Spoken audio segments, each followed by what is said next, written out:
seja muito bem-vinda! Você está no melhor canal sobre nutrição e saúde gastrointestinal do Brasil. O meu nome é Malu de Carvalho e o tema do vídeo de hoje é de curiosidade de muita gente. Esses dias eu fiz alguns stories, postei um reel sobre esse assunto e deu o que falar. O tema do vídeo de hoje é: qual é o meu problema com o glúten? Qual é o meu problema com o glúten? Não só o meu, mas o seu, o nosso, né? Qual é o problema que as pessoas têm com o glúten? Por que as pessoas estão apresentando cada vez mais sintomas ao consumir glúten? E o que acontece, né? Por que ele pode ser um vilão em alguns casos? Na maioria dos casos, ou na minoria dos casos. Acompanhe até o final do vídeo para você entender um pouco mais dessa história. Mas antes da gente começar esse vídeo, eu vou pedir para você cumprir os 4 passos daqui do canal. Para você se inscrever, ver se você está inscrita aqui embaixo, para você ativar as notificações no sininho aqui de cima, dar o like no vídeo e fazer algum comentário, nem que seja YouTube assistir. Por que esses 4 passos? Para que o YouTube compreenda o que você gosta de assistir aqui dentro da plataforma e isso faz com que ele aprenda melhor aquilo que você gosta e indique para você e também faz o meu canal crescer. Então, ativa aqui as notificações, vê se você está inscrito aí, dá um like no vídeo e faz algum comentário. Se tiver alguma dúvida também pode colocar aqui embaixo que eu sempre venho aqui para responder. E vamos lá para o tema do vídeo de hoje. Afinal, por que o glúten ele é tão inflamatório? O que acontece com o glúten que todo mundo se preocupa tanto? Será que ele é realmente um vilão, né? O que está acontecendo nessa história toda? Bom, a gente precisa diferenciar primeiro algumas coisas aqui. Já tem vídeo aqui no canal sobre isso, sobre sensibilidade a glúten não celíaca, sobre doença celíaca e sobre alergia ao trigo. É importante que você saiba essas 3 definições para que você possa entender melhor o que está acontecendo com você até aqui, ok? Então, vamos para o primeiro, que é o mais famoso, que é a doença celíaca. A doença celíaca, ela é uma doença autoimune e inflamatória. Como assim? Vou explicar para deixar mais claro para você. Ela é uma doença autoimune porque na presença do glúten, então a pessoa, é genético isso, tá? A pessoa ingere o glúten e ela produz anticorpos. Esses anticorpos, eles vão atacar alguém. Eles vão atacar o glúten? Não. Eles vão atacar a barreira intestinal, eles vão atacar as vilosidades intestinais. Vou deixar uma foto aqui do que são vilosidades intestinais e por essas vilosidades intestinais, que parecem dedinhos, parece uma luvinha, né? É aqui que a gente tem a área de absorção do nosso intestino. Pode tirar a foto. A gente tem essa área de absorção no nosso intestino para a gente absorver nutrientes. Então, uma pessoa que tem doença celíaca, portadora de doença celíaca, ao consumir glúten, seja com o trigo, centeio ou cevada, que são os grãos que já contêm glúten na sua própria estrutura, ou através de contaminação cruzada. Então, por exemplo, eu tô aqui na minha cozinha fazendo uma massa fresca, tô fazendo um macarrão com trigo. Se você é uma pessoa celíaca, você não pode estar na cozinha junto comigo, porque você pode respirar alguma partícula de glúten ali. Você não pode, por exemplo, comer com os mesmos talheres que eu como. Você não pode armazenar suas coisas no mesmo lugar que eu vou armazenar, porque pode haver uma contaminação cruzada entre aquilo que eu tô comendo, e não necessariamente só a farinha de trigo, mas não dá para cortar o meu pão que tem trigo com o seu pão se você é celíaca, né? Com a mesma faca. Porque vai haver contaminação. Existe contaminação também nos próprios produtos, né? Então você vai, por exemplo, numa casa de chá e você quer comprar uma farinha de arroz que esteja lá a granel, né? Tá lá naquele pacotão. Só que eles também vendem a granel outros produtos que têm glúten. Então não dá para você comprar a granel porque pode ter contaminação cruzada. Quando você vê um produto no supermercado escrito não contém glúten, ele não contém glúten e não contém contaminação cruzada, tá? A empresa, ela garante isso porque ela pode colocar a vida de uma pessoa em risco, né? Então, ela garante isso.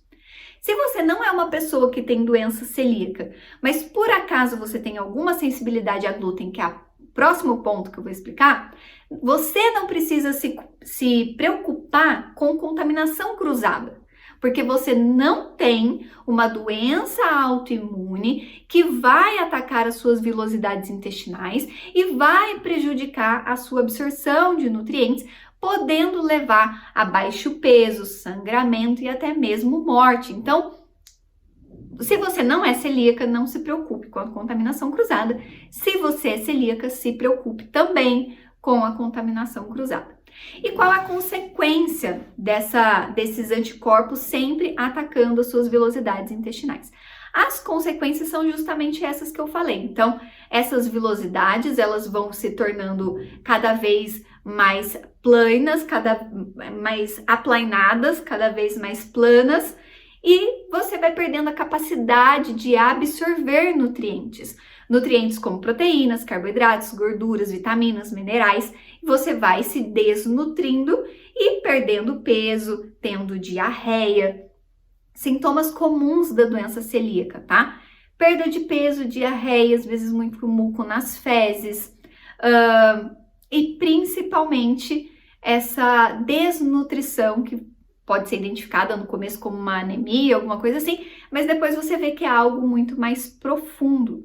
Então, como que você descobre, né, se você tem doença celíaca? Você vai fazer alguns exames para verificar se existem anticorpos no seu organismo contra o glúten, né? Não anticorpos necessariamente contra o glúten. Eles reagem ao glúten e atacam as vilosidades intestinais. Então, você tem anticorpos chamados antigliadina, antiendomísio e antitransglutaminase. Nos seus exames de sangue, precisa que esse antitransglutaminase e o antiendomísio deem positivo. E isso é um indício de doença celíaca. Mas ela vai ser comprovada e diagnosticada, eles vão bater o seu gastroenterologista, que é quem vai te dar o diagnóstico. Ele vai bater o martelo quando você fizer uma colonoscopia, uma endoscopia do duodeno. Então, eles vão colocar uma cânula de endoscopia, vão passar o seu estômago, vão chegar até o duodeno, que é o comecinho do intestino delgado, e eles vão tirar um pedacinho para fazer uma biópsia. Ah, Malu, mas vai machucar. Não, tá? Não precisa se preocupar. Eles vão extrair uma pelezinha e vão verificar se você tem as suas vilosidades preservadas ou se você já começou a ter uma deterioração dessas vilosidades. Se tem deterioração, pum, bateu o martelo, doença celíaca. Existem também marcadores genéticos que chama HLA-DQ2 e HLA-DQ8, que também é um exame de sangue que dá para ser feito e quando positivado é um forte indício de doença celíaca. Ponto. Paramos aqui. Doença celíaca, doença autoimune que vai agredir as vilosidades intestinais e causar consequências muito graves. Vamos para a sensibilidade ao glúten não celíaca. A sensibilidade ao glúten não celíaca, ela é uma doença que hoje a gente sabe que tem um fundinho, sim, imunológico. Ela é uma doença que pode ter a sua origem na inflamação ou gerar uma inflamação crônica.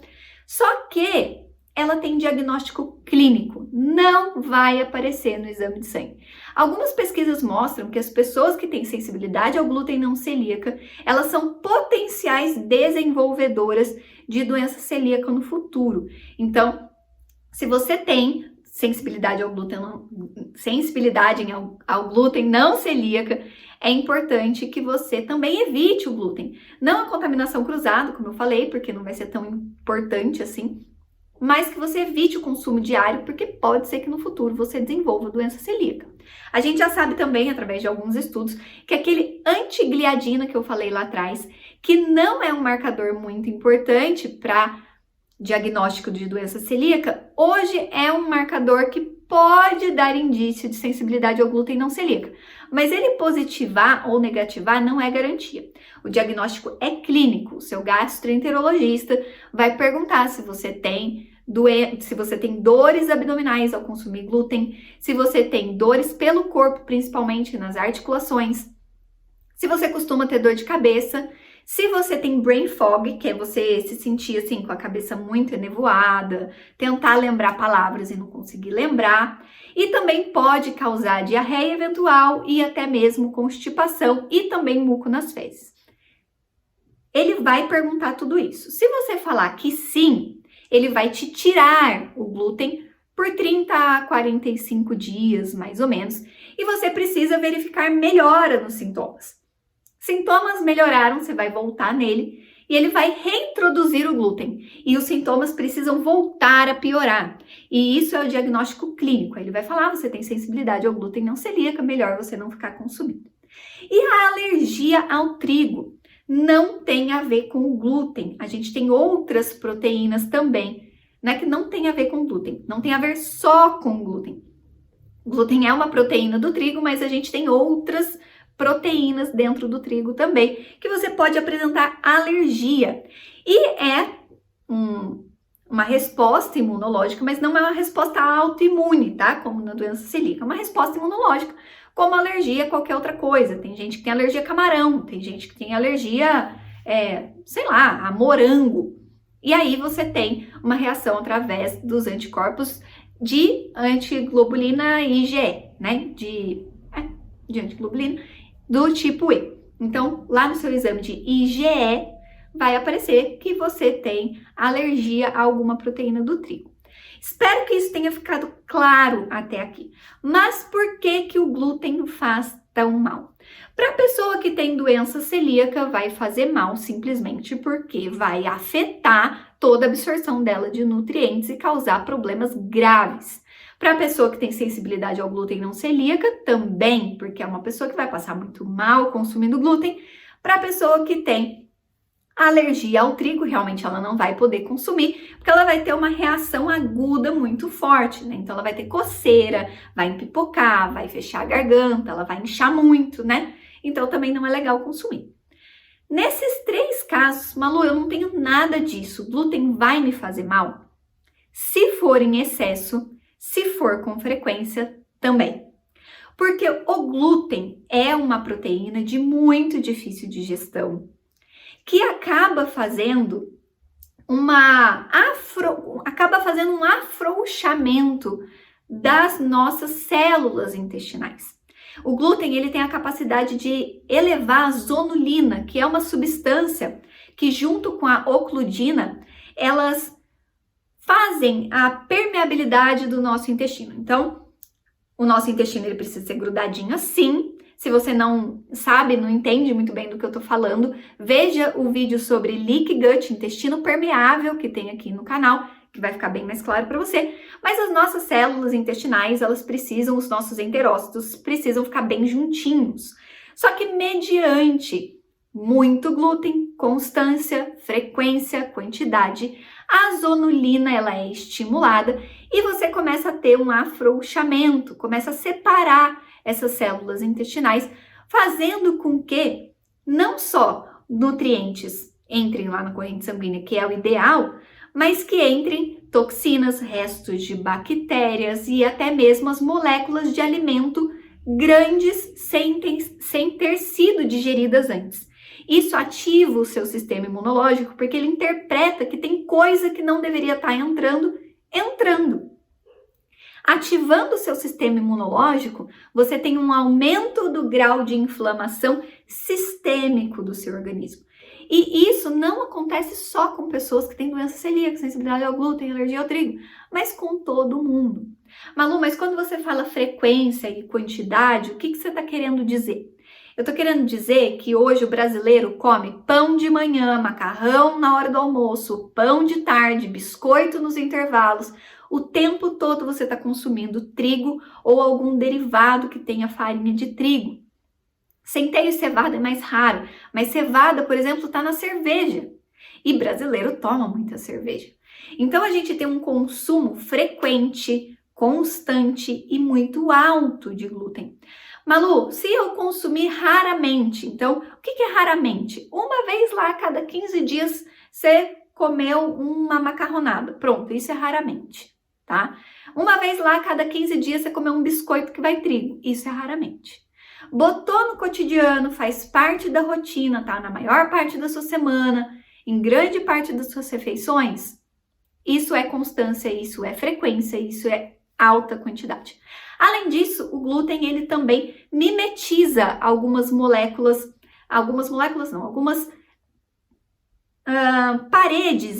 paredes bacterianas, paredes celulares bacterianas.